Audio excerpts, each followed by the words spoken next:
Hey everyone, getting ready to start the video today. Welcome to Dave Jeffers Healing Artist. So glad to see you. As you can see, the painting has changed some.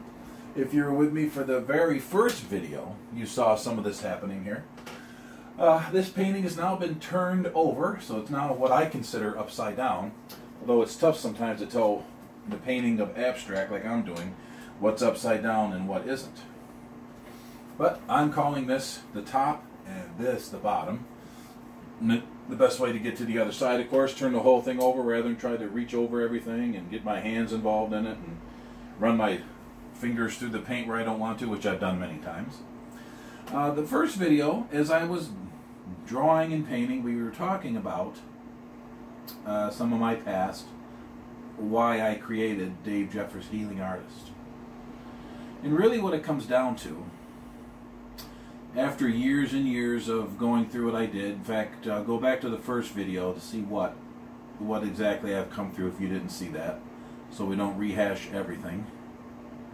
But once you start coming through something like that, you feel like damaged goods. And you just naturally assume, well, you know, I'm only going to be so good in life because these things have had an effect on me. And I think a lot of that comes from outside influences, things maybe you watch on TV, things other people say, you know, so-called other people who think they are experts will refer to people like what I went after coming through abuse as damaged goods. And I think there's kind of a general consensus that, you know, you can only be just so good because of what you went through. The damage is going to cause some lasting effects, and it's going to keep you from being the person you could have been. I think that's the general consensus. And for years and years and years, that's exactly the opinion I gave into. See, after being told by someone that, you know, I'll never be good enough, or that I'm just not quite what they'd hoped for, or I mentioned I had a father who was not as much physically abusive, although there was a couple times he was, but very rarely that was the case. It was psychological abuse. One of the things my dad used to do to me, and you have to remember when this was too, it's not the world it is today, as far as gender and, you know, what girls can do and what boys can do, and the line is blurred, that we can pretty much all do almost all exactly the same things and be successful at it. When I was growing up, girls were considered weaker. It just was something you were taught. And again, don't get mad out there, ladies. It's just the way my generation was brought up. And it wasn't even something meant to be derogatory. It's just that we thought that was the way it was. You know, we thought we knew. And one of my dad's favorite things to do to me, to bring me, to hurt me, he'd come up to me when my friends were around, when I'd have friends over. I only had one or two. And he would love to refer to me as a little girl. And everyone would laugh, and, you know, oh, it's my dad. But it really was cutting to me. Because I knew what my dad meant by that was I wasn't a man. I wasn't a boy. I wasn't good enough for him to consider me, you know, the son that I was. In his way of thinking, a girl was less than a boy. And because of that, I knew what he meant by that was I was weak. Like I said, back then, a lot of the consensus was girls were just weaker. Of course, it probably wasn't always true. We know that now. But again, that was my upbringing, and that's what I thought. And because I was taught that, that was a big insult. Because he didn't mean it in any other way but to say, you know, you're not my boy, you're my little girl now, because you're just not good enough to be my son. That's really what it was all about. I think you can see where I'm going with that. You can see where I'm going with that. And that was just meant, you know, my friends would hear him say that, and he'd come up, you know, and say that stuff, and they thought he was just kind of playing a game and kidding. I knew he was dead serious. And see, there's two different schools of thought there. They thought it was just, that's just the way he is. You know, my dad, and most of my friends kind of like my dad, although they didn't know him that well. And so, everyone just kind of laughed it off, and maybe they even knew what he meant. I don't know. I just know I pretended it was funny. And of course, I didn't really think it was, but what could I do? What could I do? And so, that would be something that would happen. And that was kind of his ultimate way of letting me know that I wasn't all that he thought I should be as a son. And it was very hurtful. And it was very damaging. And it was kind of his way, if you will, of keeping me in check. If I started to feel too good about myself, you know, if I did something really good, out would come the little, oh, he's my little girl, insults. And it would put me, I guess you would say, back in my place. I think you know what I mean by that.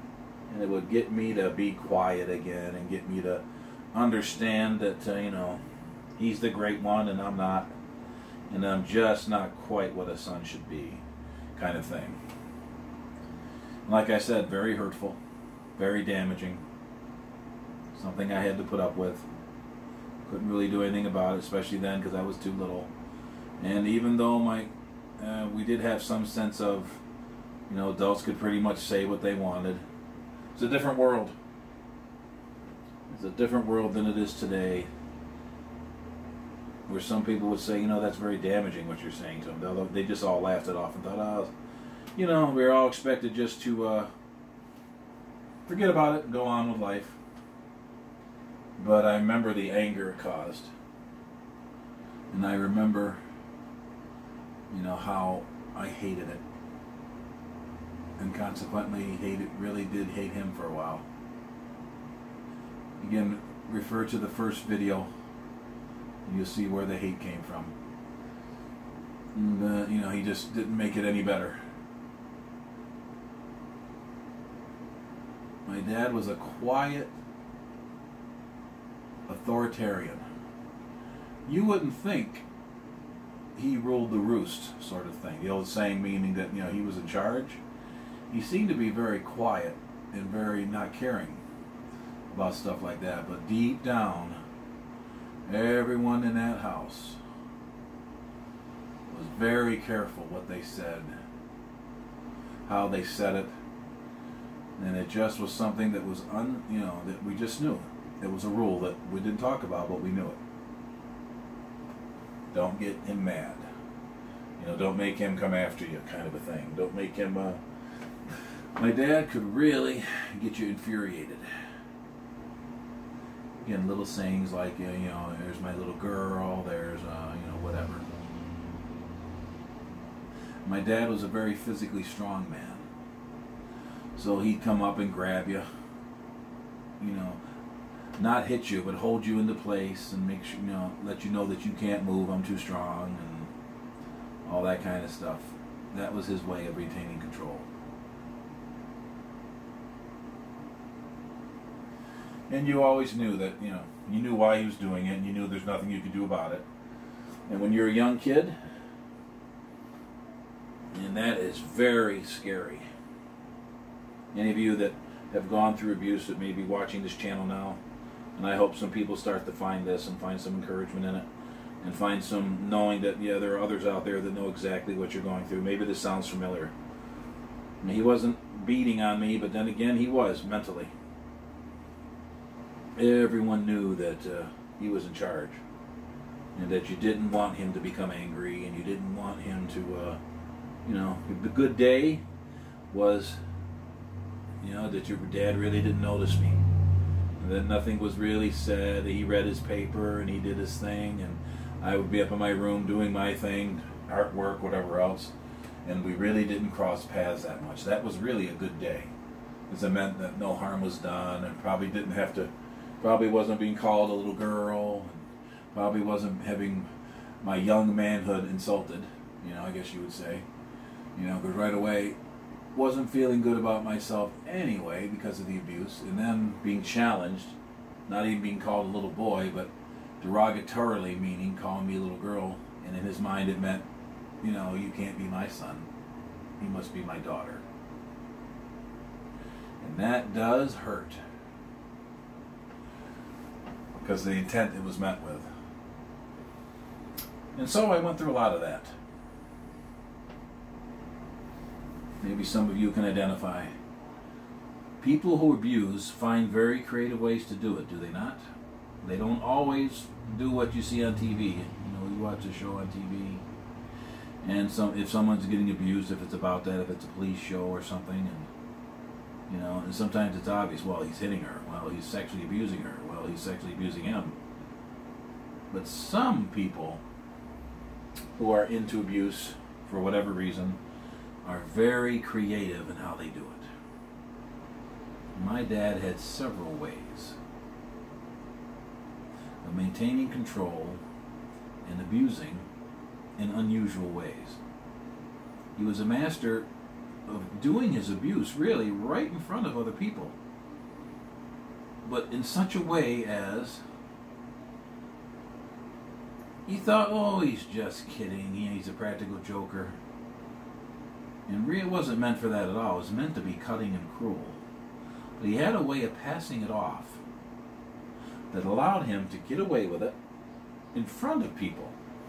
Most abusers, you know, they get a hold of a child or someone, they want to do everything in secret. My dad was an expert at abuse right in front of everyone, only no one was the wiser that it was abuse. So he was able to do it, which also made him seem all the more powerful inside my young mind, because he was doing this stuff and no one seemed to care. So what chance did I have of getting any, I guess you'd say, justice? I guess is the word.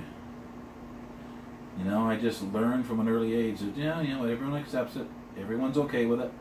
Of course, most people didn't know exactly what was going on, so they just passed it off. Remember, different time too. Different time in history, different time in what was acceptable and what was not acceptable. When I was growing up, you really never heard about someone being caught abusing their kids, or you know, they went to jail because they weren't good to their kids. You just didn't see it. Never heard about it. I don't ever remember something like that. Where now we know people get caught for doing these things and they pay a heavy price. They go to jail. They lose their lives, you know. They don't get to do it once they get caught, usually. But during those days, these were secrets. These were things that were considered shameful. These weren't things that were talked about. The family just kind of handled it. And of course, the family always handled it wrong. It just, because their way of handling it was to pretend it didn't happen. I don't know how many people I've met that have said they went through abuse, and when they did, if they did have the guts to tell mom or dad, they would almost always say, shh, don't say that out loud, or they wouldn't believe them. Isn't that awful? Imagine being abused, you finally have the guts to tell someone, and all you get in return for making that brave move is, shh, don't tell anyone, or I don't believe you. I don't know if what's worse, the abuse or having the person you love the most say that they don't believe you. They're both, I think, equally as hurtful. Because then you really know, if that happens to you, that you're on your own. And so my life was a bunch of, just surviving, really. Trying to avoid certain situations. Learning what got him mad, and what the best ways were to stay safe. Especially when I was little. No physical way of defending myself against him. Too strong. I was a kid who was having a lot of emotional issues. My parents took me to see counselors and things, and I don't think it was ever talked about. I don't remember all. I was young. So I don't remember. I remember being in doctor's offices, and I knew it wasn't a doctor of medical. because I know in the next room there were people that were obviously having trouble. So I was in an examining room of some kind. They had to be psychologists. But I know nothing really came of it because life just went back to the way it was. So either I didn't say anything, probably under threat from my father, or maybe my mother told me not to because she knew what would happen at home. And again, it wasn't the society we have today that's better at getting involved in these things. It was the old keep a secret, don't tell anybody. So very likely, if I had said anything, I'd have wound up going right back home, and he would have been waiting for me. And I'm sure you can guess it would not have been a pleasant situation for me. Everyone was very hesitant to get involved in people's personal business. And so that's what I was facing. And I bet that's what some of you watching this are facing also. Now, I wanted to get on here today and talk to you a little bit and tell you that I know. When you're going through these things, you swear, even though we know better, we know other people are going through it, but we can't relate to that. All we know is our life sucks right now, and we feel like we're alone. So this video is for those of you who think you're alone. You're not. I know exactly what you're going through, and I want you to know that I know what it feels like. Not just to be abused, but to be demeaned, to feel like your opinion doesn't matter, you know, that you're less than, well, that's it, just that you're less than. Most of my life have felt less than. I think that makes sense. I just felt less than, you know. Things aren't going to be successful for me because I'm less than. Once you look at yourself through the eyes of being abused, it's very easy for you just to assume that, you know, you're less than because of what happened to you. Because, you know, you feel like, well, you know, other people haven't gone through this, so it must be I deserved it, or it must be that I'm just... And even if you get to the point where you don't feel, you know you didn't deserve it, you didn't earn it, you feel like because you went through it, that was what life had for you. It was like life reached out and said, well, you're going to be the abused one now, you're going to be the less than one. And you go through life feeling less than. So I want you to know you're not alone. I see you. I look through the lens. I see you. I know. People that have been abused, they get together, even if they don't talk, they can tell by looking at each other, oh yeah, you're one of the less thans. We can just kind of have a secret look we give each other, secret way of talking, and we just kind of know each other. Now that doesn't always help. We just kind of nod at each other like, yeah, I'm one of the less thans. That's what happens a lot. Still, even though now that, you know, so many strides have been made to know what the secret happened to some kids, and that kids are encouraged so much to, you know, tell someone if they're being hurt, not to put up with it. But it's still awful easy. Even with all that, you can come out of that situation, even if you're rescued from it, and still feel the rest of your life like a less than human being. And not only that, but you just get the feeling that because you're a less than, your life is never going to be good. Not really good. You might be okay. You'll settle for mediocre.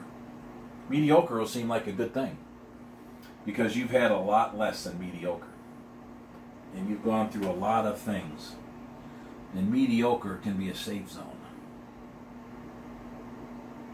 You don't need to be great at anything. You just need not to be abused. And if you don't get abused, it's a win. And because your self-esteem probably isn't that great, even a win that's kind of hollow like that seems like a major thing. And we start to settle and say, yep, that was good. And really, nah, not really good. You know, it's not good. And while other people around us, we swear, are all doing great, even though we know that's not the truth. We swear everyone we see has got a better life than we do, because we don't see them as less thans. Even if we meet someone else who's gone through the same thing. I remember thinking, I'm still less than them. You just spend your life, if you're not careful, settling for the less than. And before you know it, years and years and years have passed. And that less than is a beating that you take. It's a beating. Because it comes back again and again and again. You don't try for things. You just assume they won't work out. I remember one day I was in gym class and I had been delivering papers. Now, delivering the Buffalo Evening News, I would deliver it on a bike and I had baskets everywhere, and, you know, because of the tremendous exercise it was, I had huge legs, very muscular, just from what I did every day to make a few extra bucks so I could have some money of my own. And the teacher one day, the man who was teaching, what do I say, gym, physical education, whatever you want to call it, was the football coach. And he came up to me one day, and I'd never been approached. I never thought myself being on a team. You know, I didn't really have any friends. I just naturally assumed, though, that's not something I'm ever going to be involved in. Those are popular kid things, you know. Those are things you do if you're not less than. And I remember him coming up to me and saying, Dave, you should try out for the team. You have huge legs.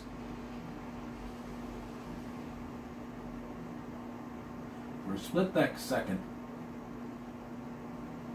I remember thinking, he's asking me to try out for the team. But then, you know what creeped in? Less than. As soon as he walked away and told me to think about, you know, joining the team, because I had such big legs and I'd be great for football. By the time I walked home that day, I convinced myself that, yeah, but I'm a less than. But that's not going to happen. Even when an opportunity jumped at me, I found a way to destroy it. And just assume that I'm a less than. So today, as we're painting and having fun, you might be an artist, you might just be someone who found this channel because you're being abused now, or you're remembering things.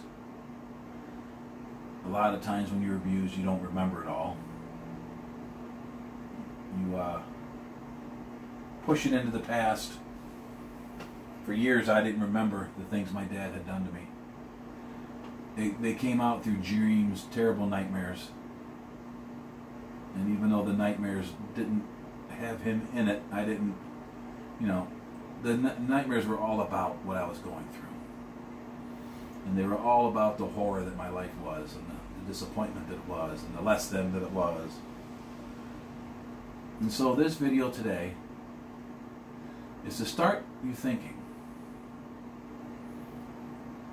You know, if you're, depending on what stage you're in this, maybe you haven't been abused in forever. Maybe the person that abused you is dead, even. Maybe they're not even around. Yet still, they're a part of your life, aren't they? People don't always understand that. Yeah, they're dead, but not really, because they live in your memory. They inhabit a part of your mind. And every time you're just about to break loose and get rid of the less than in your life, maybe a memory pops up, something that an abuser said to you, or maybe just the way you used to feel in general comes back, and you feel less than again, and another opportunity goes out the window. Ever have that happen? I know I have. So I want to encourage you that you're not less than. But if you listen to yourself too much, if you let the past come on in, all you're going to think about is less than, less than, less than. You'll settle for jobs that are less than what you could really do. You'll settle for relationships that are less than what you could really do. Every opportunity, even if it's a good one, that comes along, you will find a way to self-destruct. And you do that by listening to the less than in the back of your mind. So I want to encourage you today. Today is all about you are not less than. Someone abused you. They were less than. They were less than the people they should have been, taking advantage of someone smaller and weaker. They were the less than.